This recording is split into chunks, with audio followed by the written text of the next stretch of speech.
এতদিন পর যে এরকম একটা ঘটনা ঘটতে পারে তা কেউ স্বপ্নেও ভাবতে পারেননি।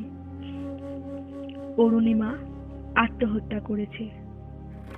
এখন তার বয়স ৫৬ বছর। এই বয়সে এসে কেন এমন করলো অরুণিমা? স্বামী প্রভাস মারা গেছে ৪ মাস হলো, সেই শোকেই কি? কিন্তু তবে এতদিন করেননি কেন? হয়তো সুযোগ পায়নি। মেয়ে প্রজ্ঞা সারাক্ষণ মায়ের সঙ্গে সঙ্গেই থাকে। আজ মেয়েকে তো জোর করে বন্ধুর বিয়েতে পাঠালো অরুণিমা। এই জন্যেই কি তবে? কিন্তু স্মিত হাসি হাসি মুখে যখন মেয়েকে সাজাচ্ছিল তখন তো মনে হয়নি।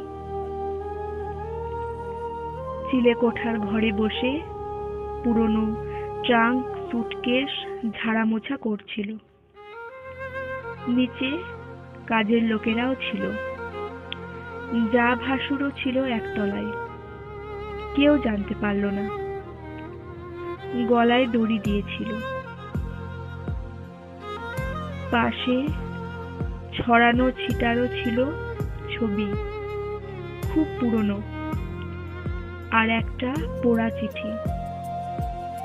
হয়তো স্বামীর স্মৃতি কষ্ট দিচ্ছিল, আর তাই।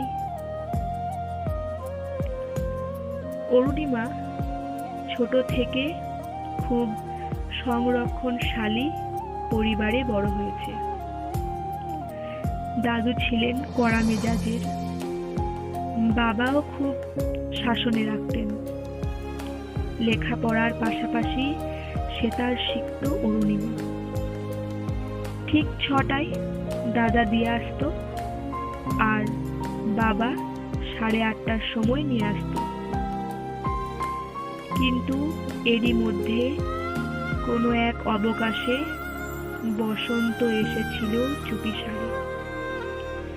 যে গুরুর কাছে সেতার শিখত অরুণিমা, সেখানে সেও শিখত সতীর্থ।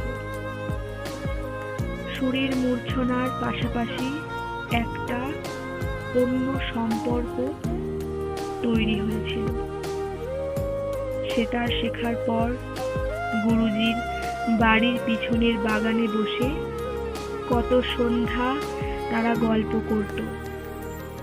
চলত স্বপ্ন দেখা, মান অভিমান, মান ভঞ্জন। বছরে একবার সপরিবারে বেড়াতে যেত অরুণিমারা দিন ১৫ জন্য। তখন তার অভিমান হতো। আবার না বলে বন্ধুদের ডেকে দূরে কোথাও সে যখন খেলতে চলে যেত, কিংবা কোনো পিকনিকে চ্যালেঞ্জ করে বিয়ার খেলে অরুণিমার অভিমান হতো। সুরে প্রেমে মানে অভিমানে ৪টে বছর কেটেছিল। কিন্তু তারপর অরুণিমা গ্র্যাজুয়েশন কমপ্লিট করার পরেই সম্বন্ধ খোঁজা শুরু হলো। মাথায় আকাশ ভেঙে পড়ল। বেকার ছেলের ভরসা মাত্র কয়েকটা সেতারের টিউশনি। তাতে হাত খরচ চলতে পারে, সংসার চলে না। তাছাড়া পূর্ববঙ্গ থেকে আসা চাল চুলো আভিজাত্যহীন পরিবারে বনেদি বংশের মেয়ের বিয়ে দিতে কোনো দিন রাজি হবে না অরুণিমার বাড়ির লোক। তবু সাহস করে দিদিভাই আর বৌমণিকে বলেছিল অরুণিমা। বাবার মুখে আষাঢ়ের মেঘ নেমে এসেছিল। দাদুর প্রেসার বেড়ে অসুস্থ হয়ে পড়েছিলেন। মা মেয়েকে সামলাতে না রাখতে পারার অপরাধে দাদুর সামনে দাঁড়াতে পারছিল না। কান্না ভেজা ফোলা ফোলা চোখ মুখে মুখ লুকিয়ে ঘুরে বেড়াচ্ছিলেন। কেউ অরুণিমাকে কিচ্ছু জিজ্ঞেস করেনি, কিছু বলেওনি। শুধু একদিন হঠাৎ তার জিনিসপত্র গুছিয়ে তাকে পাঠিয়ে দেওয়া হলো চন্দননগরে, তার পিস্তুত দিদির বাড়ি। অরুণিমার বড় অপছন্দের এই দিদি ভীষণ ঈর্ষা করে অরুণিমাকে, বিঁধিয়ে বিঁধিয়ে কথা বলে। যেতে ইচ্ছা করে না, তবু যেতে হয়। যাবার আগে তার সাথে শেষ দেখাটাও হয় না। গুরুজির মেয়েকে বলে আসে চলে যাচ্ছে, আর কোনোদিনও দেখা হবে না। এ জন্মের মতো তাদের কথা অসম্পূর্ণ থেকে গেল। ভালো লাগতো না চন্দননগরে। চেনা জায়গা ছেড়ে আসার কষ্ট, বাবা মায়ের জন্য মন কেমন, প্রেম ভাঙার যন্ত্রণা। আশ্চর্য, পিস্তুত দিদি কিন্তু এই সময় কেমন ভালো হয়ে গিয়েছিল।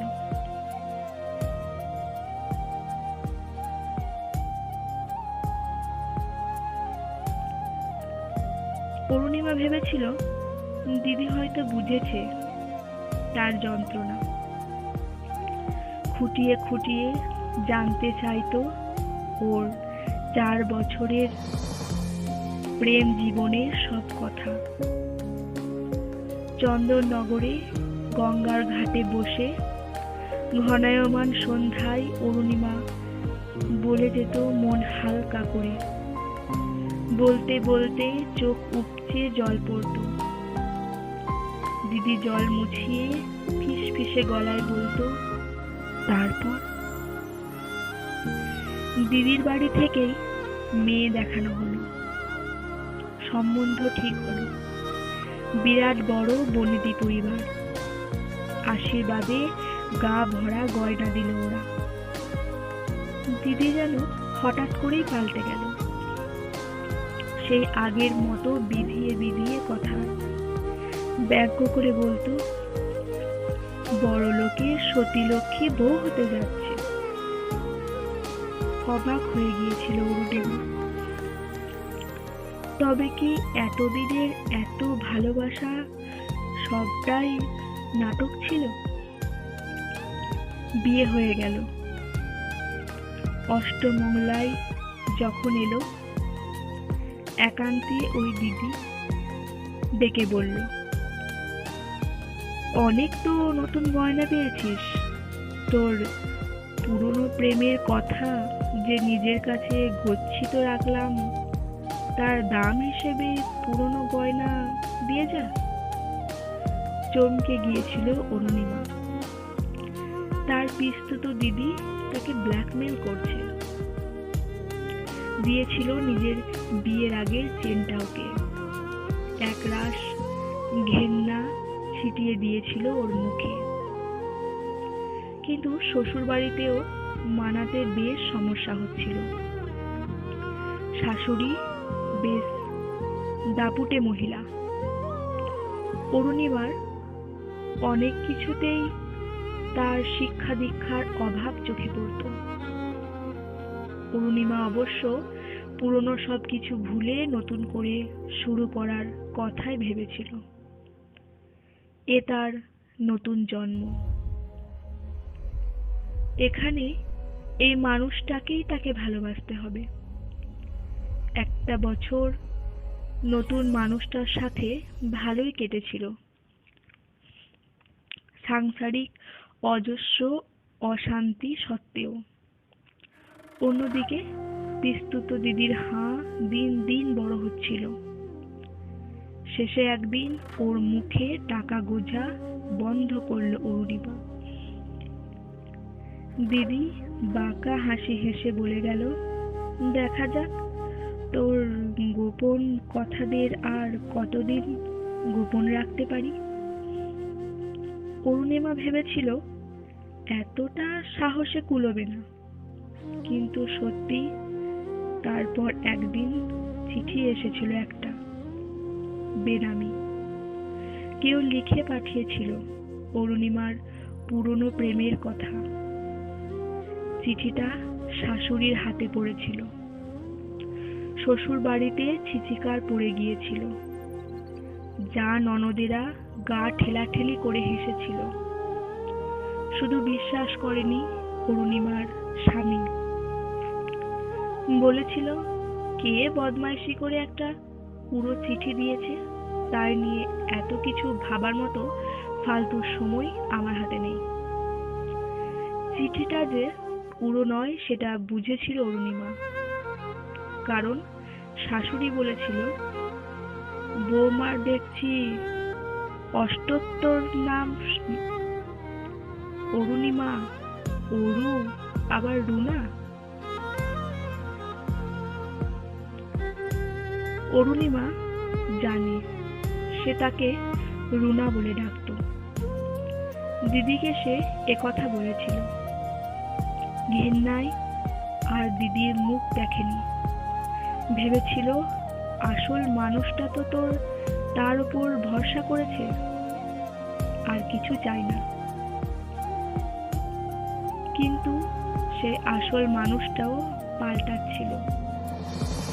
মেজাজই ছিল বরাবরই। সেই মেজাজের পাড়া বাড়ছিল যত দিন যাচ্ছিল। বিয়ের প্রথম বছরে যে মিষ্টতা ছিল তা তলানিতে ঠেকেছিল। শ্বশুর বাড়ির অসম্মান, স্বামীর তাচ্ছিল্য, তবু বাঁচার আশ্রয় খুঁজেছিল মেয়েকে আঁকড়ে। হ্যাঁ, বিয়ের 1.5 বছরের মাথাতেই এসেছিল প্রজ্ঞা, অরুণিমার একমাত্র বাঁচার স্বপ্ন। ভেবেছিল মেয়েকে নিজের মতো করে বড় করবে, সেতার শেখাবে, গান শেখাবে, বড় নামি বাংলা মিডিয়াম স্কুলে পড়াবে। কিন্তু ভুলে গিয়েছিল মেয়ে তার একার নয়।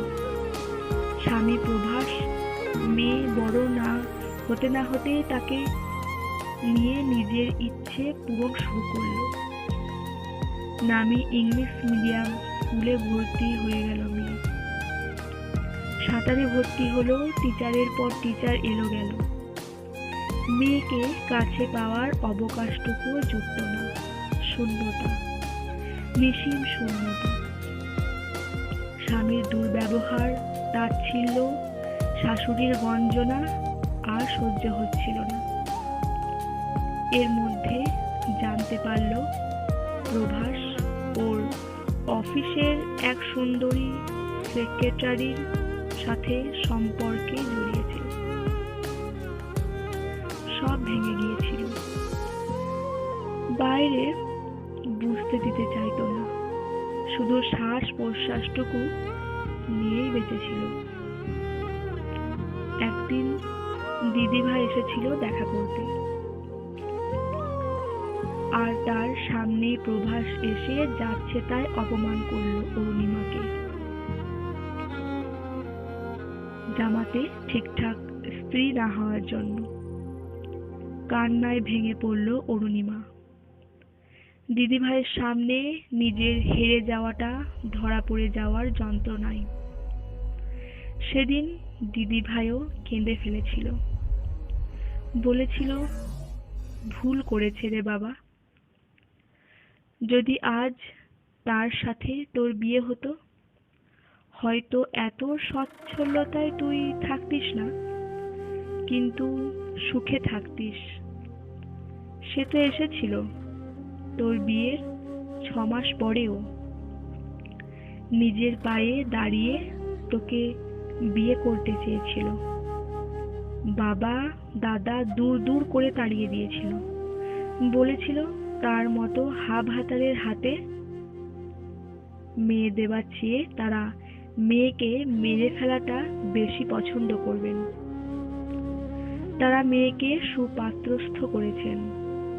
মেয়ে সুখে আছে, কিন্তু কোন সুখে তুই আছিস তা যদি দেখতেন।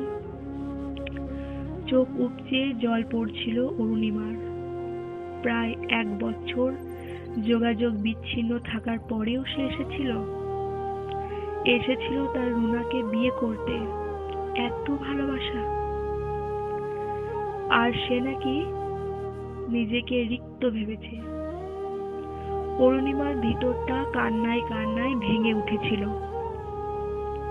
একজন আছে যে তাকে সত্যিকারের ভালোবেসেছিল, অপেক্ষা করেছিল তার জন্য, যার ভালোবাসা দূরে থাকলেও অম্লান। সেই ভালোবাসা কিছু পাবার প্রত্যাশা করে না, সে শুধু তাকে সুখী দেখতে চায়। অরুণিমা আশ্রয় খুঁজে পেয়েছিল, একটা বাঁচার অবলম্বন। যখনই যন্ত্রণা গ্রাস করত সে বসত সেতার নিয়ে, সুরের সেতু বেয়ে পৌঁছে যেত তার কাছে। আর কোনো যন্ত্রণা তাকে ছুঁতে পারত না। বছরগুলো পার হয়েছিল এমনি করেই। প্রভাসও অবাক হয়েছিল অরুণিমার ভিতরের এই অদ্ভুত প্রশান্তি দেখে। তাচ্ছিল্য করা কমে গিয়েছিল, এসেছিল দুর্লগ্ন শীতলতা। তারপর 4 মাস আগে প্রভাস চলে গেল হঠাৎ করে।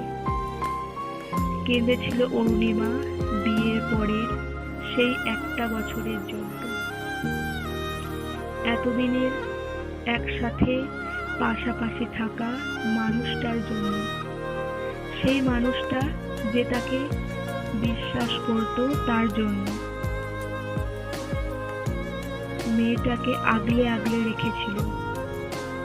তারপর আজ অরুণিমা জোর করে মেয়েকে পাঠিয়েছিল বিয়ে বাড়ি।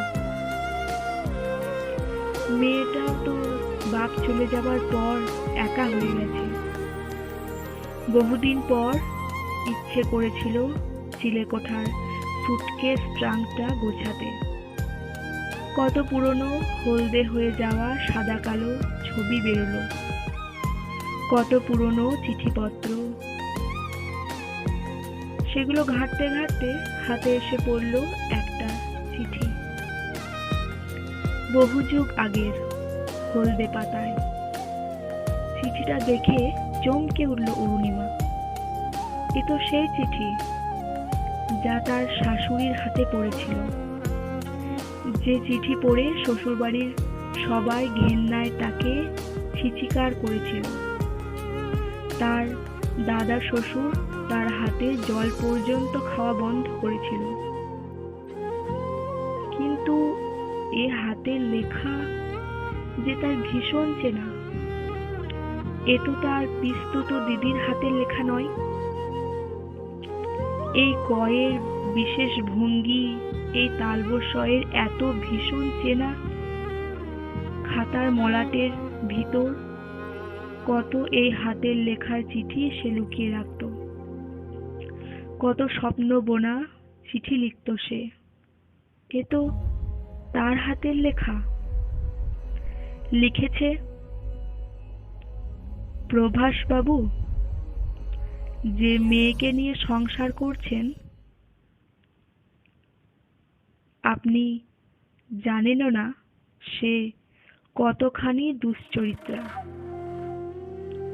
একজন ছেলের সঙ্গে 4 বছর প্রেমের অভিনয় করে রুনা এখন সতীসাধ্যী স্ত্রীর অভিনয় করছে। আদতে সে একটা বেশ্যারও অধম। এমন নোংরা মেয়ের সাথে জীবন জড়িয়ে রেখে নিজের ও নিজের পরিবারের অসম্মান করবেন কিনা ভেবে দেখুন। আর পড়তে পারে না অরুণিমা। তার পায়ের তলার মাটি দুলছে। চারিদিকে কেমন অন্ধকার হয়ে যাচ্ছে। অরুণিমা চলে গেল। চিঠিটা পুড়িয়ে ফেলেছে। বিশ্বাসভঙ্গ আর কলঙ্কের শেষ স্মৃতি। মিথ্যে আশ্রয় যা কোনোদিন ছিলই না তা আঁকড়ে অনেক বেঁচেছে, কিন্তু প্রতারণার জীবন আর নয়, শুধু প্রশ্ন রেখে যায় সবার মনে, কেন?